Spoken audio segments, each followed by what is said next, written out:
अस्सलाम वालेकुम। मेरा नाम लजपत खत्री है। मैं पेशे से एक वकील हूँ। आज मैं आप लोगों को इनकम टैक्स ऑर्डिनेंस 2001 के एक सेक्शन के तहत मुतारफ़ करने जा रहा हूँ। उस सेक्शन का नाम है सेक्शन 153-7। 7 का मतलब है कि विदहोल्डिंग एजेंट किसको कहते हैं, विदहोल्डिंग एजेंट की डेफिनेशन है क्या, विदहोल्डिंग एजेंट कौन बनता है और विदहोल्डिंग एजेंट बनना किसकी ज़िम्मेदारी है और टैक्स विदहेल्ड कौन करेगा हमारा। तो उसकी क्लियर कट 7 में डेफिनेशन दी हुई है। उस डेफिनेशन को मैं आपको डिफ़ाइन करके बता रहा हूँ। उसमें तकरीबन 13 लोग या कंपनीज़ या एओपीज़ या एसोसिएशन जो भी चीज़ें आती हैं वो मैं आपको अभी बता रहा हूँ वो कौन कौन सी हैं। सबसे पहले आता है फेडरल गवर्नमेंट। इसका मतलब है फेडरल गवर्नमेंट किसी को कोई भी पेमेंट करेगी जिसमें टैक्स इन्वॉल्व होता है वो उसमें से टैक्स विदहोल्ड करेगी। विदहोल्ड करेगी, कितना करेगी, क्या करेगी, वो एक पूरे अलग सेक्शंस हैं। वो सेक्शन तकरीबन सारे इसमें जो आते हैं वो 153 में ही फाइल करते हैं।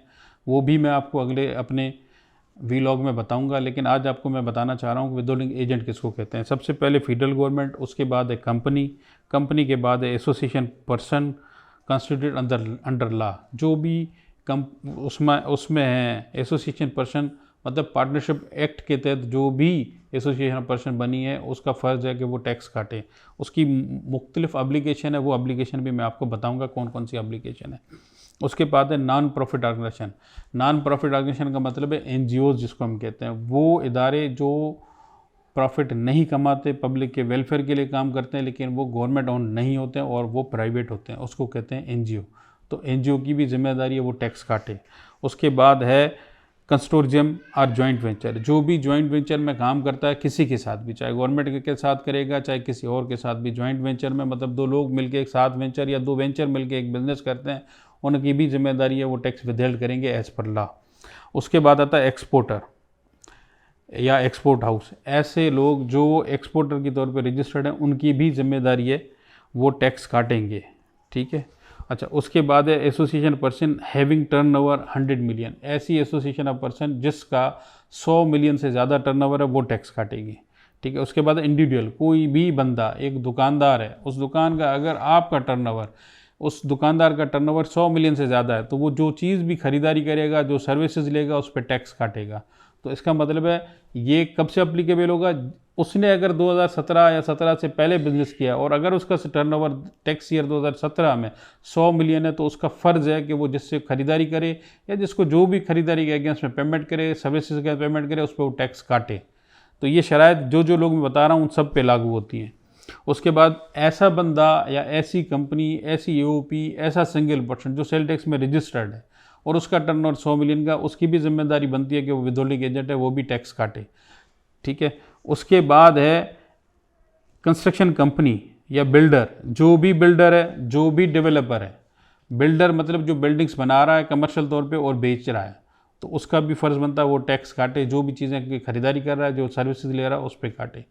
और डेवलपर का मतलब जो सोसाइटीज़ बना रहे हैं और सोसाइटीज़ को डेवलप कर रहे हैं, उन सोसाइटीज़ को डेवलप करने के बाद बेच रहे हैं, तो उसमें जो भी वो ख़रीदारी कर रहे हैं, जो भी खरीदारी कर रहे हैं, ऐसी चीज़ें जो एग्जम्प्ट हैं, उसके अलावा जो भी चीज़ें वो खरीदारी कर रहे हैं उन पर वो टैक्स काटेंगे और जमा कराएंगे।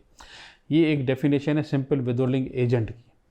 लेकिन ये बहुत सारे लोगों को पता नहीं है। लोग काम करे जा रहे हैं, दुकानें चले जा रही हैं, सिस्टम चल रहा है, फिर उनको जब उनका 10 करोड़ के ऊपर का सेल या परचेज़ हो जाती है तो और उस पर जो पेमेंट कर रहे हो तो फिर टैक्स नहीं काटते हैं। जब उनको नोटिस आता है वो कहते हैं हमारे साथ जुल्म हो गया, ये हमारा काम ही नहीं है, हम क्यों करें, क्योंकि वो लाइल्मी कहते हैं, उनकी लाइल्मी होती है, या उनके जो हम जैसे वकील हजरात हैं वो उनको प्रॉपर गाइड नहीं कर रहे होते हैं, या वो उनकी बात सुन नहीं रहे होते हैं। इसमें अलग अलग वजूहत हो सकती है, किसी की भी गलती हो सकती है, लेकिन खमियाजा किसको भुगतना पड़ेगा, दो विदहोल्डिंग एजेंट होगा।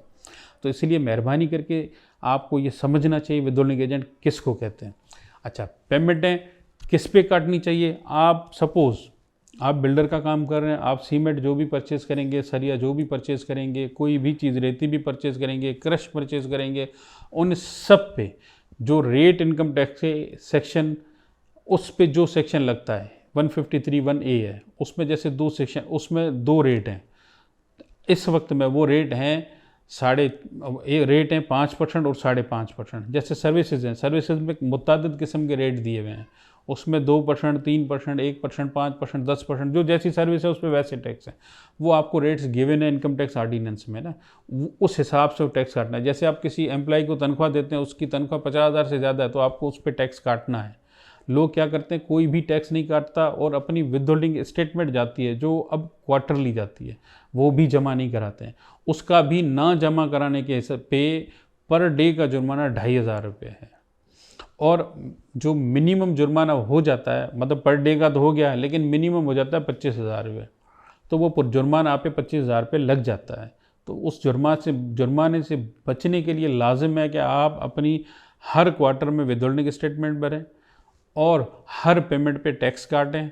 अगर हाँ, एक चीज़ इसमें शर्त ये है, अगर जिस पार्टी से आप परचेज कर रहे हैं और उसको पेमेंट कर रहे हैं, उसके पेमेंट करते वक्त आप उसमें देखें, अगर कमिश्नर इनलैंड रेवेन्यू जो उसके जोन का है और उन कमिश्नर साहब ने अगर उसको एग्जम्पशन इशू की हुई है किसी भी सेक्शन के तहत, जो सेक्शन उस पर लगता है, 153(4) भी लगता है, 159 में भी एग्जम्पशन होती हैं, डिफरेंट किस्म की एग्जम्पशन होती हैं।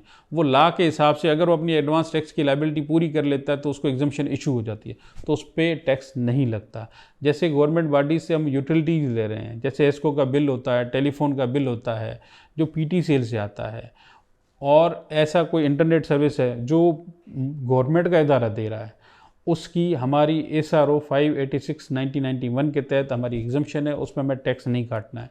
या किसी ऐसे बंदे को पेमेंट कर रहे हैं जो कमीशन एजेंट है, जैसे पेट्रोल पंप है, जिससे पेट्रोल लेते हैं हम अपने जनरेटर के लिए या किसी और चीज़ के लिए, फैक्ट्री में चला रहे हैं हम, तो उस पर कमीशन उसको मिलती है, तो उस पर लाइबिलिटी नहीं है, हम उसका टैक्स काटें, उसको भी एग्जम्पशन हासिल है ना।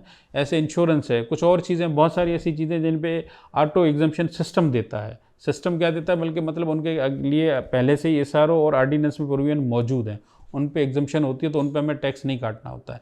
लेकिन हम जो पेमेंटें करते हैं वो हमें पेमेंटों का रिकॉर्ड रखिए, उस एग्जम्पशन वाली पेमेंट भी विदहोल्डिंग स्टेटमेंट में दिखानी होती है।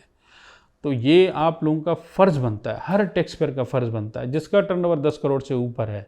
Either he is registered in sale tax और not registered in sale tax, he should pay the tax and withheld the tax and paid the tax to the government. अगर आप वो tax नहीं काटते और नहीं जमा कराते तो असेसिंग ऑफिसर का ये पावर है, वो टैक्स आपसे रिकवर करे। और आपसे रिकवर कैसे करेगा, वो आपको नोटिस भेजेगा कि भाई आपने ये टोटल इस साल में 25 करोड़ रुपए की पेमेंट की है, फला मद में आपने पेमेंट की है, और आपको इस रेट से टैक्स काटना था, जो आपने टैक्स नहीं काटा है। अगर आपने काटा है तो सबूत लेके आ जाएं, अगर नहीं काटा है तो मेहरबानी करके ये टैक्स जमा करा दें। पहले तो आपको रिक्वेस्ट करके नोटिस देगा, अगर रिकन्सिलेशन में कोई चीज़ निकलती है तो फिर आपको शोकाज देगा। शोकाज में भी चीज़ें अगर वो क्लियरिफाई नहीं होती हैं और आपने वाकई टैक्स नहीं काटा तो आपके खिलाफ ऑर्डर कर देगा, और ऑर्डर करके 30 दिन के बाद वो आपके बैंक अकाउंट से रिकवर कर लेगा।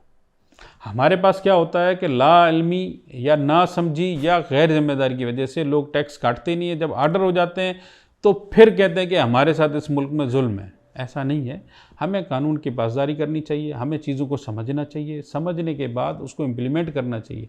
ये हमारी लाइबिलिटी बनती है एज ए पाकिस्तानी शहरी। तो मेरी सबसे रिक्वेस्ट है कि विदहोल्डिंग एजेंट की मैंने आप लोगों को आज डेफिनेशन बता दी है, उसके टैक्स काटने का तरीक़ेकार बता दिया है, क्योंकि जो जिसका आप टैक्स काटेंगे उसकी CPR बना के गवर्नमेंट ऑफ पाकिस्तान के अकाउंट में जमा करा देंगे। वो आपका वकील बताएगा, आपका अकाउंटेंट बता दें, और उसकी क्वार्टरली विदहोल्डिंग स्टेटमेंट भर दें, आपकी 90% जिम्मेदारी पूरी हो जाती है। फिर मॉनिटरिंग आती है तो आप डॉक्यूमेंट प्रोवाइड कर देंगे, आपका काम खत्म हो जाता है, क्योंकि आपने अपनी एप्लीकेशन पूरी कर दी है। ये है विदहोल्डिंग एजेंट, और ये है टैक्स काटना और ना काटना, उसके जुर्म, उसका गुनाह, उसकी चीज़ें सब मैंने आपको बता दी हैं। अगर इसमें किसी को कोई चीज़ समझ में नहीं आती है तो मेरा नंबर दिया हुआ है, मुझसे सवाल कर सकता है, पूछ सकता है, और इसके अलावा भी कोई चीज़ मुझसे रहनुमाई चाहिए तो मुझसे रहनुमाई ले सकता है। फ़ी अमान अल्लाह। बहुत शुक्रिया। अल्लाह हाफ़िज़। अल्लाह सबको खुश और आबाद रखे।